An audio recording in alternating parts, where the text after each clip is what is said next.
Welcome to The Next Chapter, a show about how to move your life forward and what comes next. I'm your host, Carey Pena, co-founder of the Center for Positive Media. Hey everyone, I'm Carey Pena, and this is The Next Chapter. I'm very excited to have in our Phoenix studios today, Ben Lytle, who's a very busy man, hard to book for an interview like this. Ben is a lifelong entrepreneur, a nationally known business leader, and author of the new series, The Potentialist. And I'm so excited to have you here to talk about this book and your next chapter and how you continue to inspire. Thank you for being here. Well, thank you, Carey. I appreciate it. So just to brag on you a little bit, you have such an incredible resume, but just tell the folks who are listening and watching a little bit about your background. Yeah, so I came up. I grew up in Northeast Texas. Graduated from undergraduate school there. I worked my way through college while working at nights in information technology. I started very young in information technology. I was 18 years old, 1964, and information technology was not like it is today. But I got involved in what then was leading edge technology at a defense plant, at an aerospace company. So anyway, I came up through information technology because everyone was young in it back then.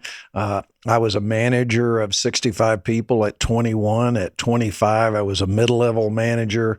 And after graduating from college, moved to Indiana, and worked with a big finance company up there, was promoted, decided to go to law school, joined a bank, and then after a year or two with the bank, joined a company called Blue Cross Blue Shield of Indiana, moved up to become the chief information officer of that company at only 34, graduated from law school that same year.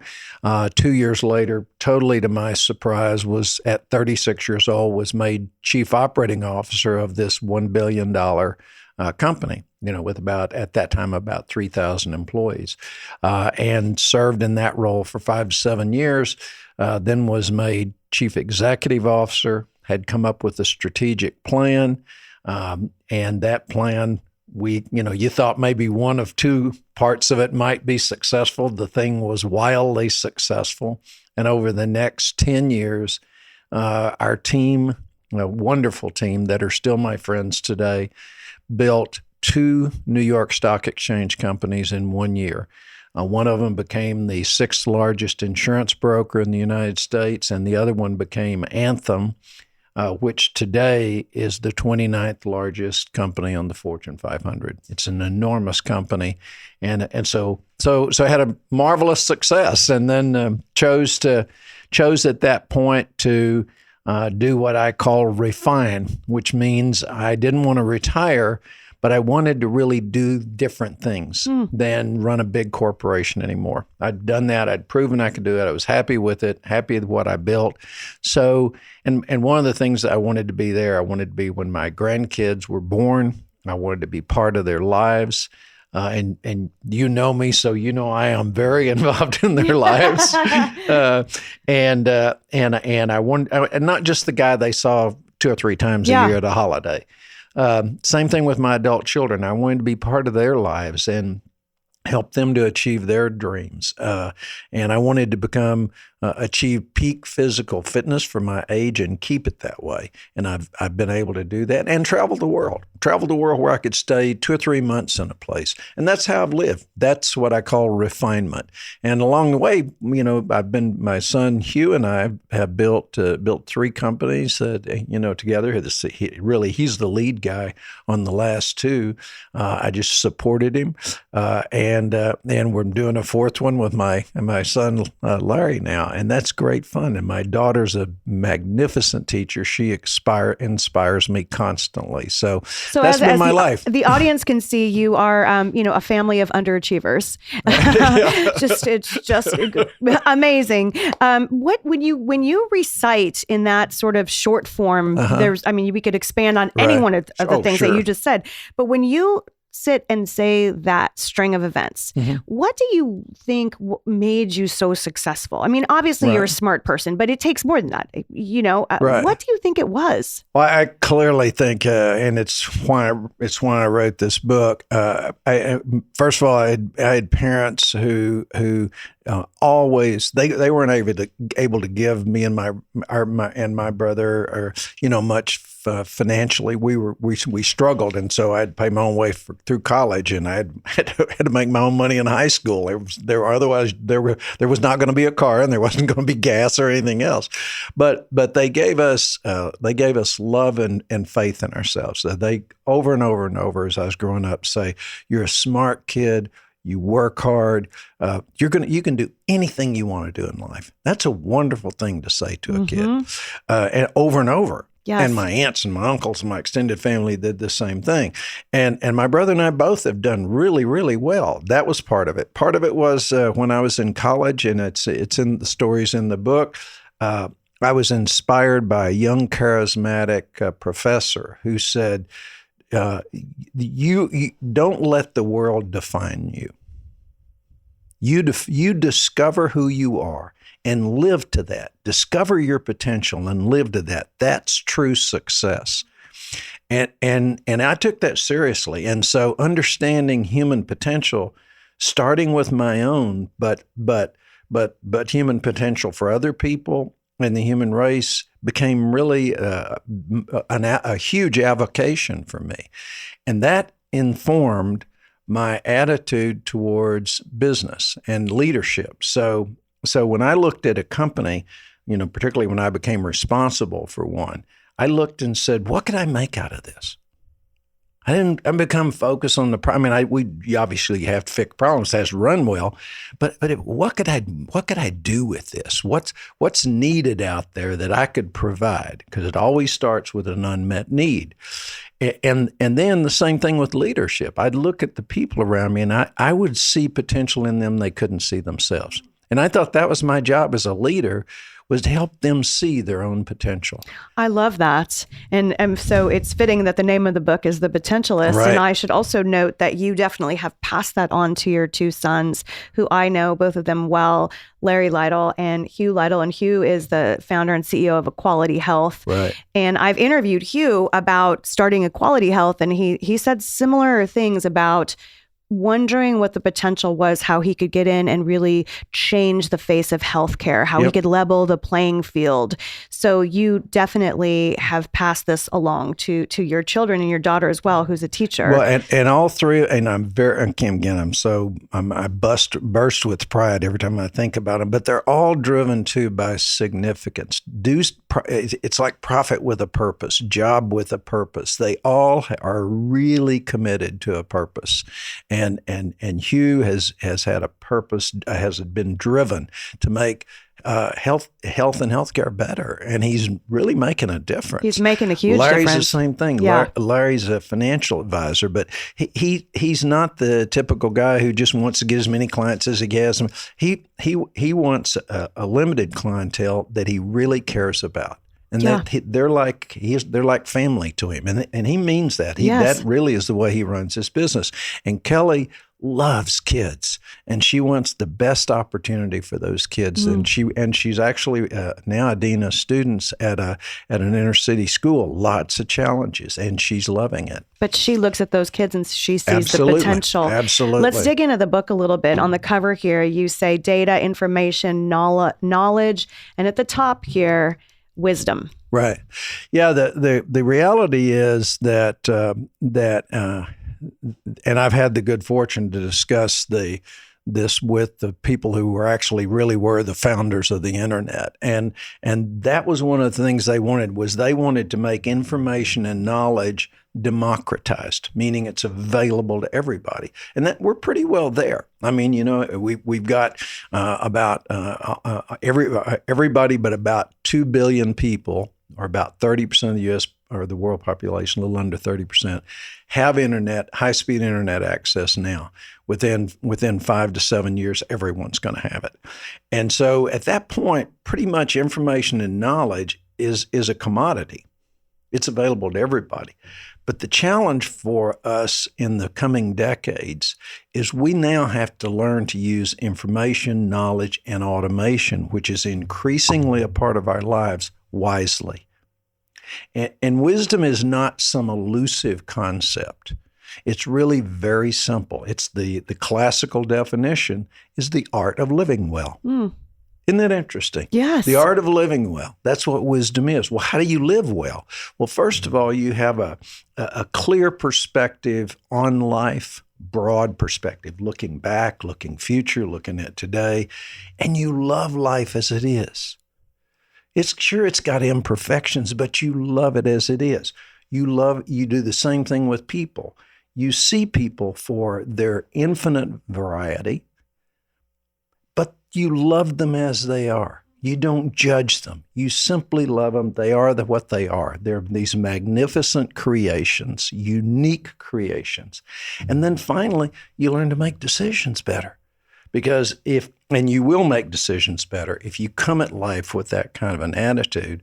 But ultimately, your life, living life well, the art of living well, big part of that's making good decisions. That's right. And and this is teachable. It's been teachable. It was being taught thousands of years ago. We simply have not made it. Up until now, the purpose of education, the purpose of our parents was getting us knowledge, getting us information. Now we need to shift. Now we need to shift to helping us have the right perspectives, the really broadest perspective that connect us to life, connect us to others, and then to make better decisions. And we can do that. And that's what I'm devoted to. This is what's interesting to me is that the book, to at least how I take it in reading it, is there's sort of a parallel tracks going on here. You're talking about individuality and our potential, and you're talking about as a society. Right, and exactly. how those things run together to make us all better. That's exactly right. And what's shifting in this great age of democratization, and democratization means taking something that's available only to a few and then making it available to many and ultimately to everyone. And a classic example of that's the printing press. Before the printing press, the movable type printing press in the 1400s, very few people had books. They were handmade. They were horribly expensive, so it was really only the clergy and a few very, very wealthy people. Printing press made it available to everybody. And now anybody can have a book, right? Anybody can afford a book. Well, that's what we now have to do with wisdom. Make wisdom available to every single person. And I believe we can. And the technology is going to help us. The technology is going to help us do that. So if we use it right. Imagine what you're saying. A lot of people will hear this and it's fascinating. But then the next question becomes, how? Yeah. We will. The first thing to do is is just this message. Wisdom is not some elusive concept. It's something you can learn. My second book will lay out exactly how you do it. And I'm working on technology, and other people are doing it that will help make it available to you. Actually, how do you make good decisions? And there's some fascinating things there. Classical education, for example.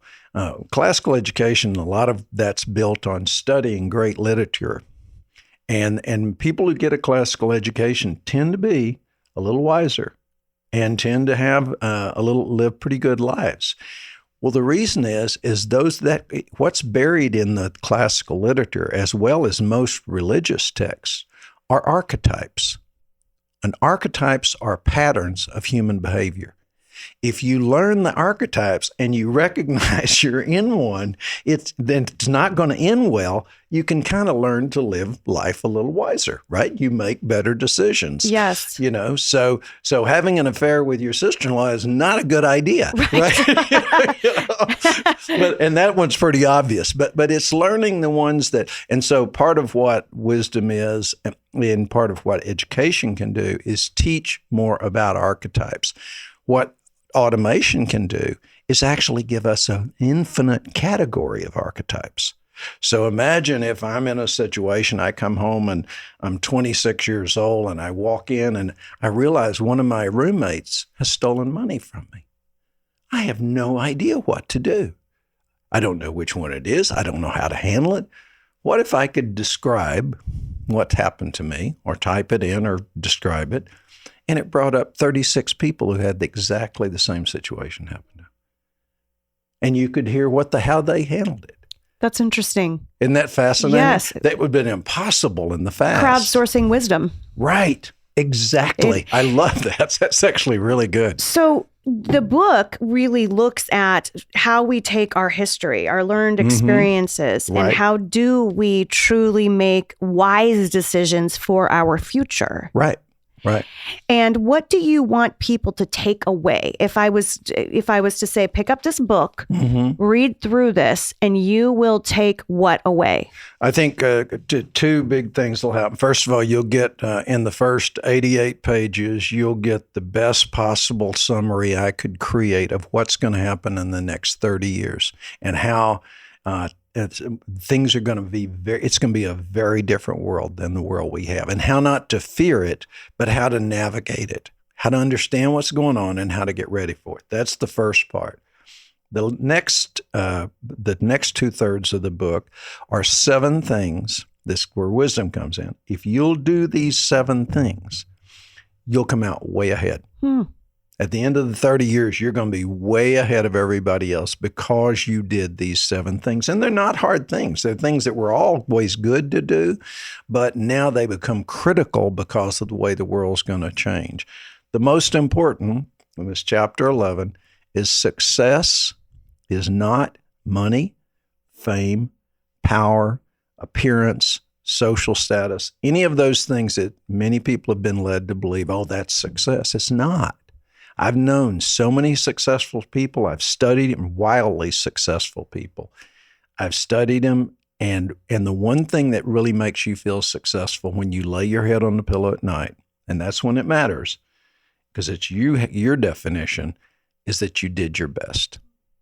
You did your best to be your best and leave the world and the people you meet along the way a little bit better than you found them. You do that, guarantee you'll be a success in life. You're not encouraging that everyone needs to go out there and get rich to be happy. You're saying the opposite. I've You're saying some check of the most these miserable people I've ever known are extremely wealthy people. Yeah. And that's true. So when you outline at the beginning of the book, a projection over what's going to happen, you're not a fear-based person and you're very positive, but if you were to say that you have a warning or something that alarms you in any way, what would that be? It would be that we have this wonderful automation coming. Automation and really any advance in life, and these are advances, come with them resistance, meaning there's going to be problems, guaranteed. And with technology, we've all experienced, there's always unforeseen circumstances. There's always things wow, that didn't work the way I thought it was going to, right? So we need to be a little more cautious, not fearful, but thoughtful. For example, when Facebook and Google came out, it was free. No, it wasn't. Right. We sold the right for them to use our data any way they want to. That's not free. So don't take free in automation. It's never free. It may be better to pay a little subscription fee and you're in control. So we have to be thoughtful about automation. And I think if we don't, I think there's going to be some very sad circumstances. People are going to get hurt, by the automation that they think is going to be their friend. On the other hand, you shouldn't be afraid of it. These are incredible opportunities to expand human potential and to take work off of us that's really not human work. The future of work, because automation is going to do the physical work, it's going to do the repetitious, boring work, and the physically dangerous work, and that's going to let human beings do work that's creative, problem solving, and involving complex human relationship. And the reason, because it's really hard to automate. So that's a wonderful opportunity. And so I think if you go forward 30 years, you're not going to see people doing a lot of the really boring and repetitious or laborious work we're doing today. I think they're going to be a better use. And so that excites me, and we have to look forward to that. So as we wrap up, I just wanted to ask you, because you could have easily retired many times over at this point and be kicking back with your beautiful family, traveling, exercising, eating good food, whatever. But you keep pushing. You keep pushing because you have something to offer. What is it inside you that makes you want to continue working and helping? Well, it's I gave one half of my little potentialist pledge, and it's not a club. You don't have to pay any dues. It's just a way of believing. So I said, one of the things that drives me is to do my best, to be my best, and to leave the world and the people around that I meet a little better than I found them. The other half of that is a pursuit of completeness. And so I don't think of death. I think of completeness. So, and the way that feels right to me is there'll be more to do until my last breath. And I really believe that. I mean, I'm going to be kicking, swinging for the fences as long as I can get up to do it. So there'll always be more to do until my last breath. But if this is my last, this moment here with Carey this morning, I'm complete. And that's at peace. A wonderful feeling. It is a wonderful feeling. And so I think refinement is the pursuit of that sense of completeness. Your potential is the pursuit of that feeling. I'm complete. I did it. That's it. And for me, I'll always keep working towards that moment. And Lytle, thank you so much for sharing your wisdom with us. We appreciate it. And where can people find your book series, The Potentialist? It's on Amazon, barnesandnoble.com, and amplify.com, which is the publisher. But any of those three, and getting and rave I hope you reviews. enjoy it. Getting rave reviews. Yeah. I'm thrilled. I honestly didn't expect it, and because it is a very different way of thinking, but it's really gotten wonderful reception, and that warms my heart for sure. Makes me happy. Thank you so much for visiting with us today, and thanks to all of you for watching and listening to The Next Chapter. I'm Carey Pena.